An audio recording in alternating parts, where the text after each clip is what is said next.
Introduction: when the world gets loud, turn inward. In a world overflowing with noise, distraction, and expectations, it's easy to feel lost. We scroll endlessly, speak without listening, chase success without rest, yet deep down, we sense something vital is missing.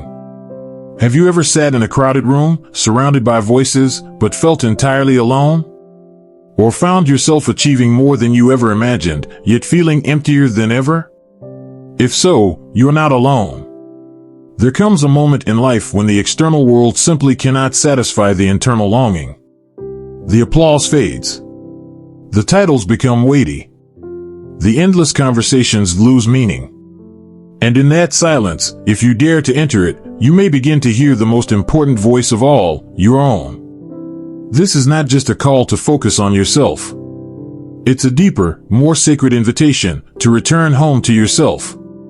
To discover the wellspring of peace, wisdom, and power that exists not outside, but within. Ancient sages knew this truth.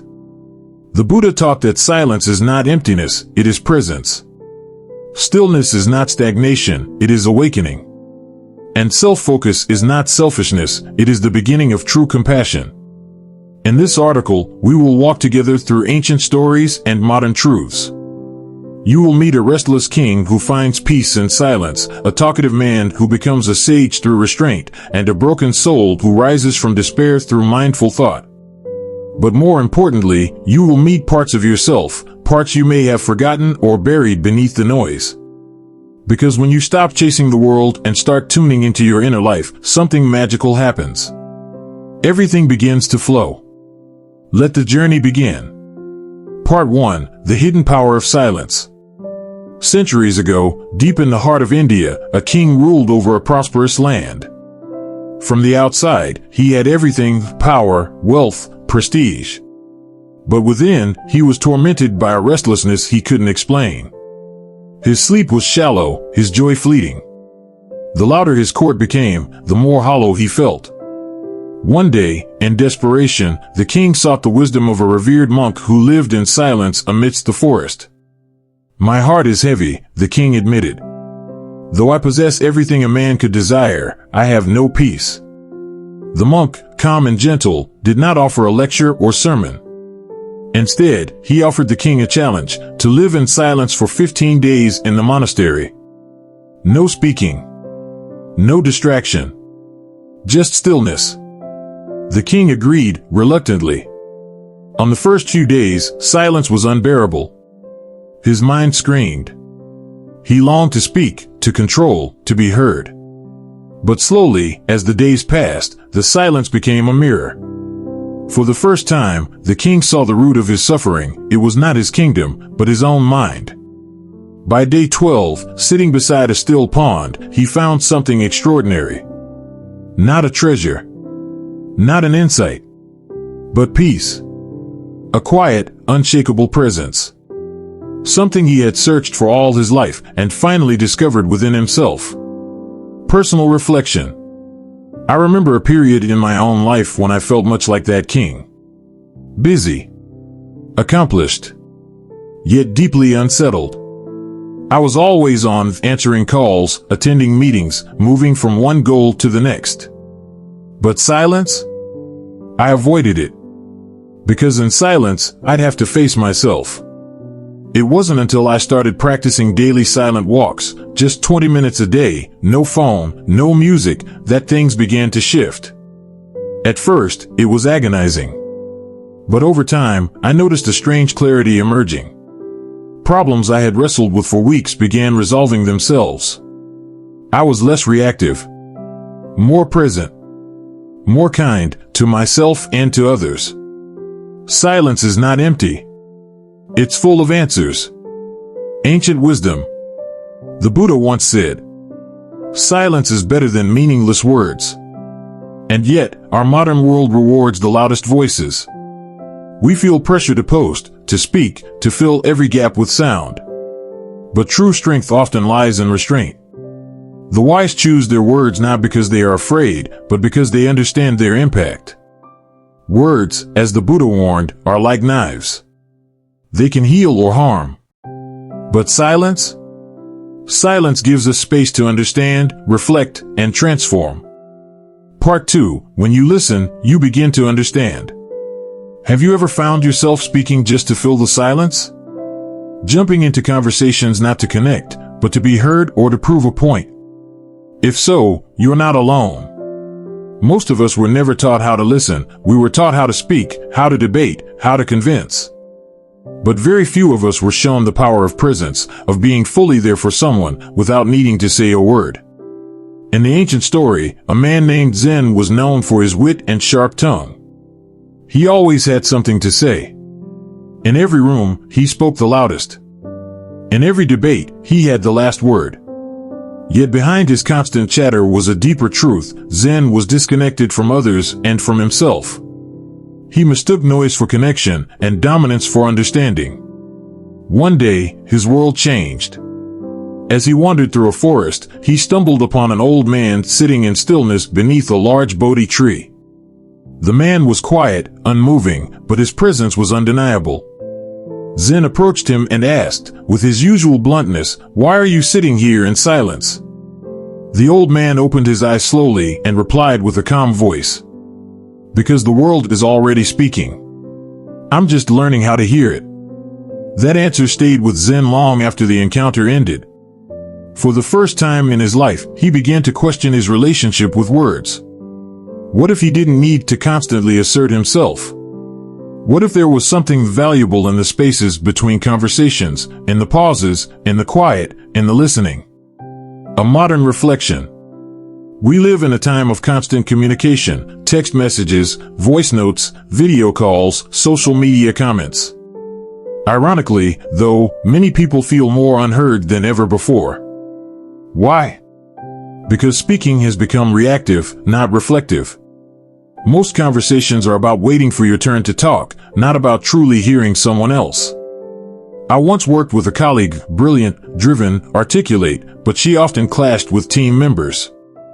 In meetings, she would speak over others, correct them mid-sentence, and dominate discussions. One day, during a leadership workshop, she was asked to participate in an exercise to spend 24 hours responding only with questions and reflections, not statements or advice.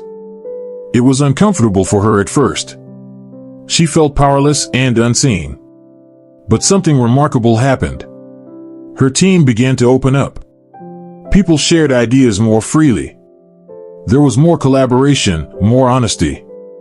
At the end of the day, she said to me, "I thought I needed to speak to lead. But maybe leadership is about making space, not just making noise." Her entire approach to communication changed. She became not only more effective, but also more respected. And it all started with listening. From information to wisdom. There's a well-known Buddhist saying, "When you speak, you are only repeating what you already know. But if you listen, you may learn something new." Listening is more than hearing words. It's about receiving someone's experience, emotion, intention. And when we begin to listen without an agenda, to truly understand rather than to respond, we create a sacred space where transformation can occur. In counseling and coaching, this is often referred to as holding space.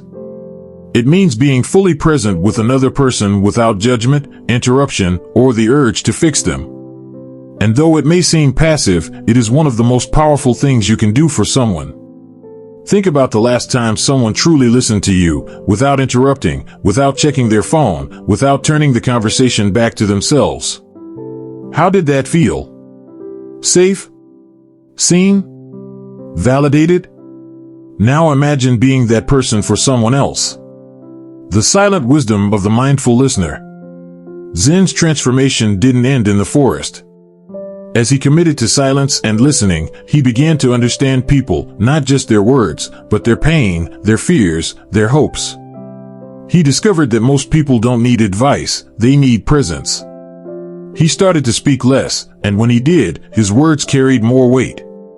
People traveled far to seek his wisdom, not because he had all the answers, but because he helped them find their own. Zen, the man who once needed to be heard, became the man who helped others feel heard. That's the paradox. When we stop needing to be right, we start to become wise.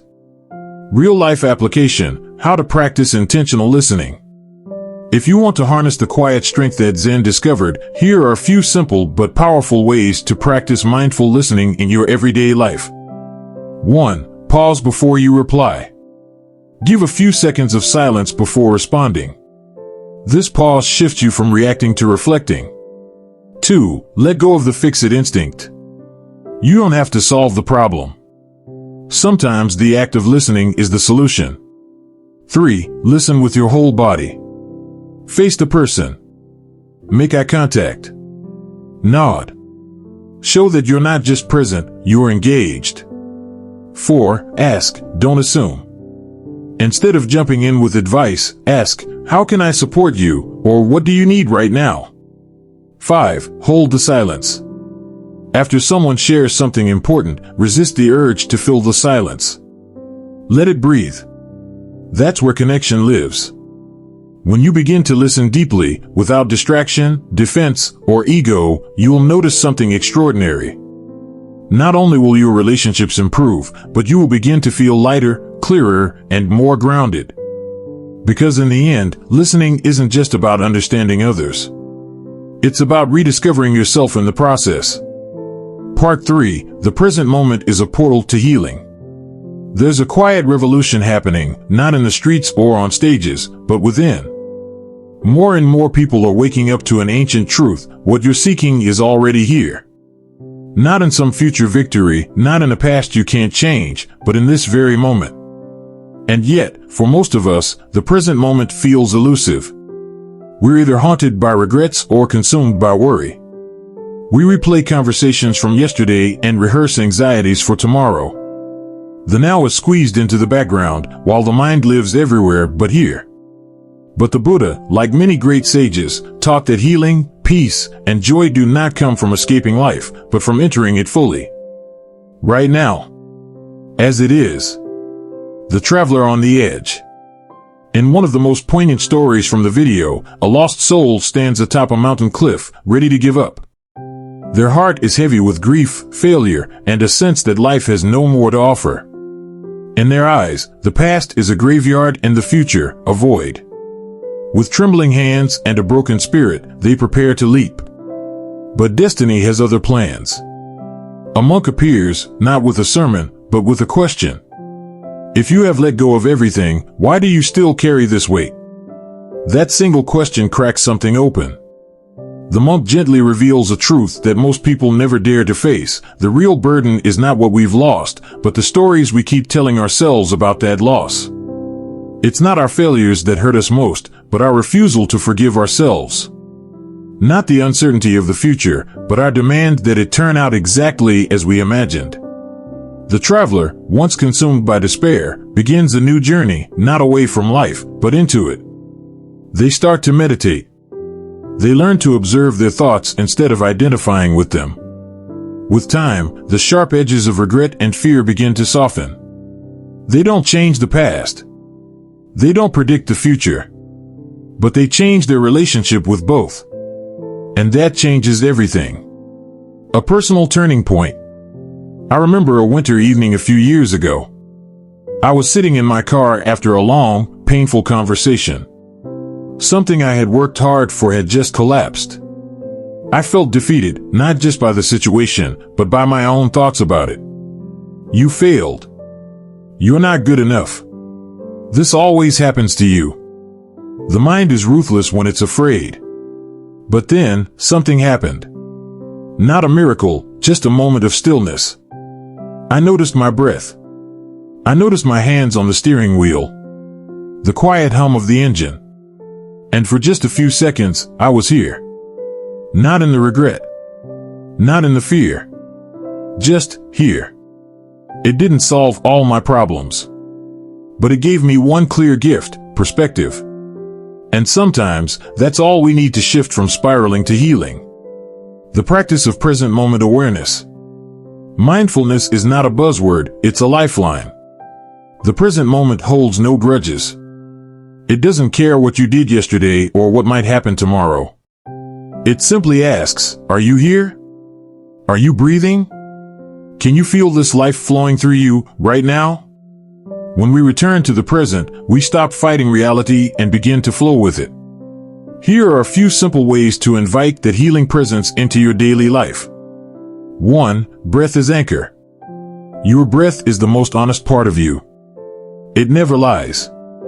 When the mind starts to race, come back to it. Even just 5 conscious breaths can bring you home. 2. Label your thoughts. Instead of getting swept away, name what arises. That's anxiety. That's judgment. That's planning. This separates you from your thoughts and returns you to awareness. 3. One thing at a time living. Do one task with full attention: drinking tea, walking, folding clothes. Make it sacred. The ordinary becomes extraordinary when you give it your full presence. 4. Let go of mental time travel. Catch yourself when you're ruminating on the past or catastrophizing about the future. Say gently, come back. Again and again. 5. Gratitude grounding. List 3 things you're grateful for right now. Not yesterday. Not someday. This moment. The mind can't stay bitter while being grateful. The travelers return. As the story concludes, the once lost traveler now walks with strength and clarity. Their external life improves, business, relationships, reputation, but that's not the real triumph. The real victory lies within. They have become free. Free from the prison of old thoughts. Free from the need to control everything. Free from the illusion that peace lies out there. They are proof that transformation is possible, not by changing everything around us, but by changing how we see. Why this matters for you.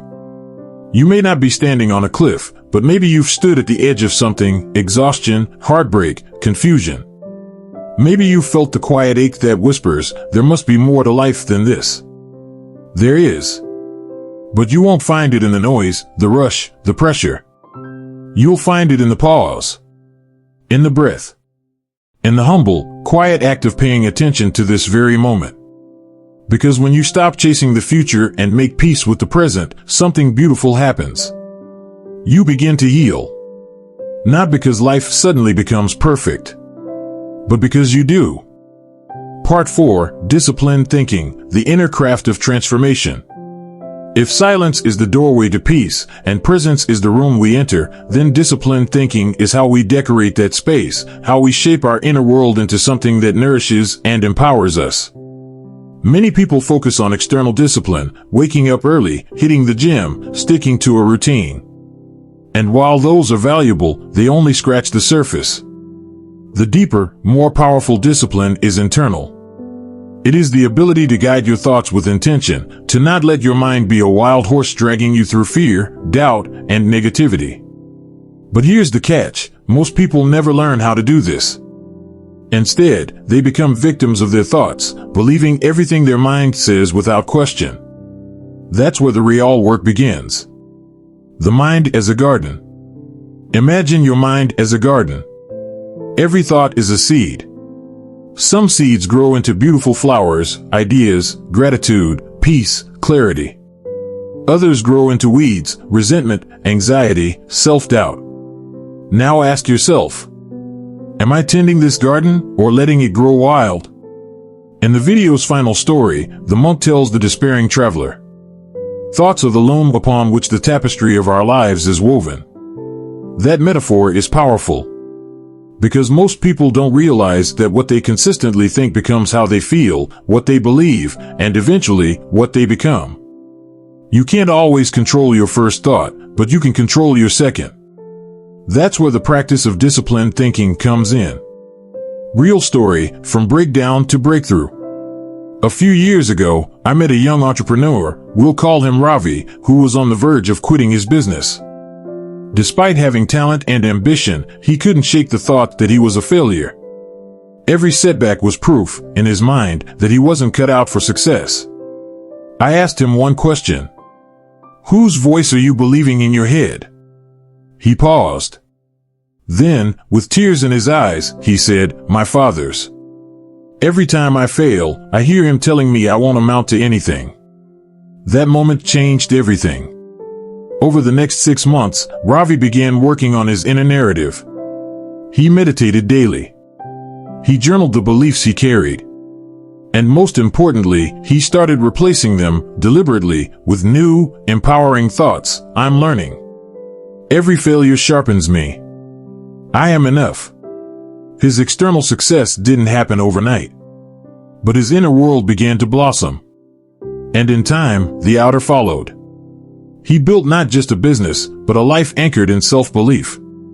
7 practices to strengthen disciplined thinking. If you want to master your mind and focus deeply on your own growth, here are some practical tools you can begin using today. 1. Thought journaling.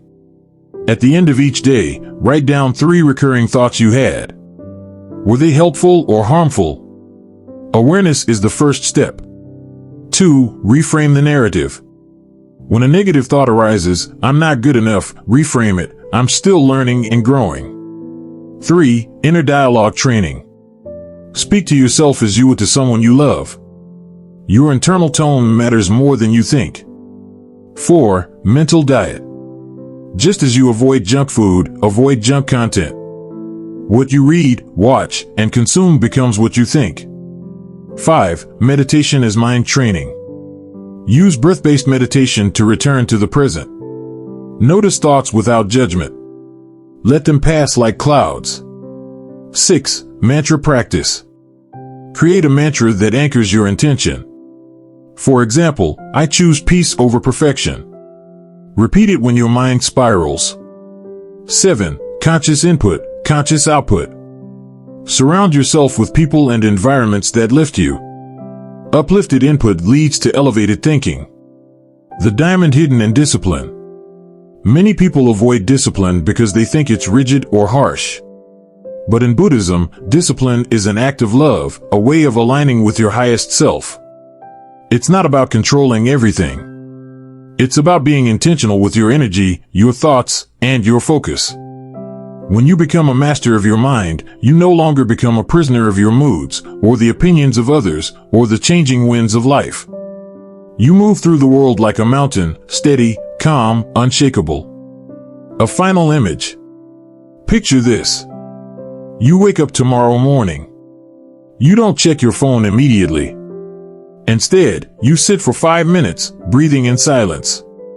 You tell yourself, today, I'll choose my thoughts the way I choose my clothes, with care. Throughout the day, you pause when negativity arises. You notice it, then let it go. You return again and again to presence, to peace, to inner clarity. That's how transformation happens. Not through one grand leap, but through thousands of quiet, intentional choices. Disciplined thinking is the art of becoming your own guide. When you learn to manage your inner world, the outer world no longer overwhelms you. This is the power you've always had. Now, it's time to use it. Part 5, The Return to Self, Awakening from Within. At the heart of every spiritual tradition lies a single, timeless message. What you are seeking is already within you. And yet, so many of us spend our lives running, chasing answers in books, approval from others, success in careers, and love in all the wrong places. We look outward for what was always meant to be discovered inward. In the teachings of the Buddha, enlightenment is not something you earn, it's something you realize. It's already there. Like the sun behind the clouds. Like the silence beneath the noise. Like your true self beneath the layers of identity, fear, and conditioning. But how do we return to that place? The fire of inner awakening. There's a story passed down in Buddhist and Eastern traditions about a student who asked his master, "How can I find enlightenment?" The master led him to a river and gently pushed his head underwater. At first, the student stayed calm. But seconds passed. His lungs burned. Panic rose. He thrashed until the master finally released him. Gasping for breath, the student cried, "Why did you do that?" The master replied, "When you desire awakening as badly as you just desired air, then you will find it." Awakening isn't a passive drift. It is an act of deep yearning, not for more things, but for clarity, truth, liberation. It is the moment when you stop asking, "What do I want to achieve?" and begin asking, "Who am I without all this noise?" The illusion of identity. Much of our suffering stems from the belief that we are our thoughts, our roles, or our emotions. We say, "I am angry. I am a failure. I am not enough." But Buddhism teaches us a subtle, transformative truth. You are not the waves. You are the ocean beneath. Anger arises in you, but it is not you. Fear visits you, but it is not your identity. Failure happens, but it does not define your being. When you begin to observe yourself with compassion and curiosity, something shifts. You realize that behind the identity you've been defending for so long is a presence that needs no defense at all. A quiet, powerful presence. Returning to the true self. So how do you return to that center? How do you become yourself again? Here are not methods, but reminders, spiritual touchstones that call you back when life pulls you away. 1. Be with yourself. Spend time alone without distractions. No phone. No TV. Just you. Listen to your breath. Watch your thoughts. You will begin to recognize the difference between your ego and your essence. 2. Ask better questions. Instead of asking, "How can I get more?" ask, "What do I already have that I've been ignoring?" Instead of, "Why am I broken?" ask, "What is this pain trying to teach me?" 3. Let go to let in. The more you cling to who you think you should be, the harder it is to become who you really are. Surrender is not giving up, it's giving space. 4. Remember your inner child. The version of you that laughed freely, forgave easily, and believed in magic, that part of you still exists. Speak gently to them. Invite them back. 5. Treat awareness as sacred. Your awareness, the you that sees, feels, and knows, is the most sacred part of you. Protect it. Feed it. Rest it. Trust it. The path forward. You've now walked through silence, presence, listening, thought mastery, and self-awakening. These are not just spiritual ideals, they are practices. And like any practice, they deepen with repetition, with patience, and with love. The point is not to become perfect. The point is to become real. To come home to yourself again and again. To sit in silence and hear your own voice. To choose thoughts that nourish instead of punish. To be so present that even the mundane becomes magical. This is the essence of focusing on you, not out of selfishness, but out of sacred responsibility. Because the more whole you become, the more peace you bring into the world. Not by changing others, but by changing your relationship to everything. A gentle invitation. So today, I offer you a question, not to answer with your mind, but to sit within your heart. What would happen if you stopped trying to be someone and started simply being yourself? Breathe into that. Let it settle. Let it wake something ancient inside you. Because when you truly focus on yourself, not your image, not your success, but your soul, everything that's meant for you begins to flow. Not because you forced it, but because you finally became ready to receive it. Conclusion: flow begins where control ends. In the sacred silence of the forest, a king found peace. In the stillness of listening, Zen discovered wisdom. And in the present moment, a lost traveler reclaimed their life. These aren't just stories. They are mirrors, showing us what's possible when we stop trying to fix the world and begin tending to our inner world. The Buddha never promised us a life free of pain, but he offered us something far more valuable, the ability to suffer less. To unchain ourselves from the illusions of control, noise, and ego. To discover that peace is not something we chase, it's something we allow. We've been taught to focus on the world. Chase success. Seek validation. Prove our worth. But the path of awakening flips that script. It says, focus on you, and everything will flow to you. Not because the universe is your personal genie, but because when you become grounded in your own peace, you no longer chase, you attract. You no longer force, you flow. You no longer react, you respond with wisdom. Lessons to carry with you. Let's pause and gather the wisdom from this journey. 1. Your words shape your world. Speak with care. Words can be daggers or medicine. Mindful speech creates mindful living. 2. Silence is not emptiness, but presence. Stillness allows space for clarity, healing, and deep inner connection. Embrace it like an old friend. 3. Listening is a gift, not a skill. The more you listen, to others and to yourself, the more life begins to speak to you in ways you've never imagined. 4. Healing happens in the now. You can't change your past or predict your future. But you can transform your relationship with both by being fully present, right here.